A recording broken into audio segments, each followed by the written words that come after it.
Baritone saxophones are heralded as the largest saxophone in the family. Still, it should be clarified that it's only the largest primary saxophone.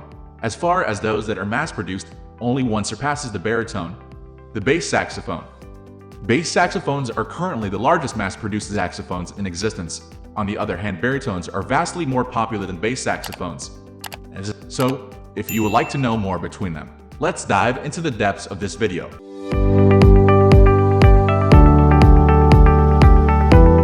The baritone, as stated before, is the largest out of the primary members of the saxophone family. It differs from the tenor, the second largest, in that its bell nearly matches the body in length and has a loop, also nicknamed the pigtail, at the portion before the cork meets the neck and mouthpiece. Many baritone saxophones carry a spit valve to drain saliva and condensed water built up in the bore. This is due to the difficulty of cleaning it, which is associated with its size and weight. The baritone has a regular pitch range from concert dB2 to a fur. It's a fifth lower than the tenor and an octave lower than the alto. It's made in the key of F.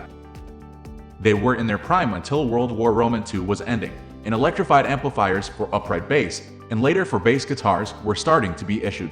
They tended to provide low-range support for big orchestras, while smaller ensembles and bands would make use of a capable upright bass. When the upright bass was provided with a way to amplify its sound, the bass saxophone was no longer of significant usefulness. The bass saxophone plays in the range between a bone and F and is built in the key of BB, just like the tenor and soprano saxophones. The first difference lies in size. We ought to admit that there is not that much of a contrast between both saxophones in terms of height or length, depending on how you go around measuring them. The baritone stands approximately 3.5 ft tall, while the bass is roughly 4.54. This difference is noticeable when we place both saxophones side by side.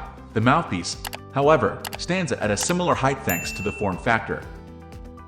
Naturally, since the bass saxophone is almost a third larger than the baritone, it renders lower notes. In this regard, there are barely any distinctions. The baritone saxophone has a loop near the crook, as is the case with the bass saxophone.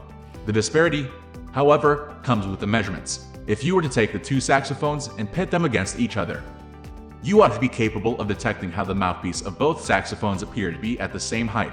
Just like we remarked earlier, this is because, on a bass saxophone, the weight is more evenly distributed, so the mouthpiece is positioned near the center for convenience purposes.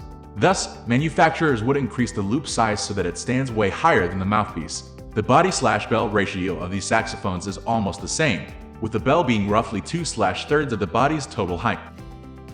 Nowadays, baritones are vastly more popular than bass saxophones. After all, baritone saxophones are considered primary saxophones, while bass saxophones are relegated to being more of a rarity. In contrast to the more standard baritones, bass saxophones are hardly featured in orchestras and bands. However, some avant-garde artists and bands still make extensive use of the former. Experimental jazz musicians like Anthony Braxton, Roscoe Mitchell, and Peter Broxman are just a few examples we're able to provide. Now it's your turn. Which one impresses you the most? Let us know in the comment section below. Also, do share and subscribe to our channel for further video notifications.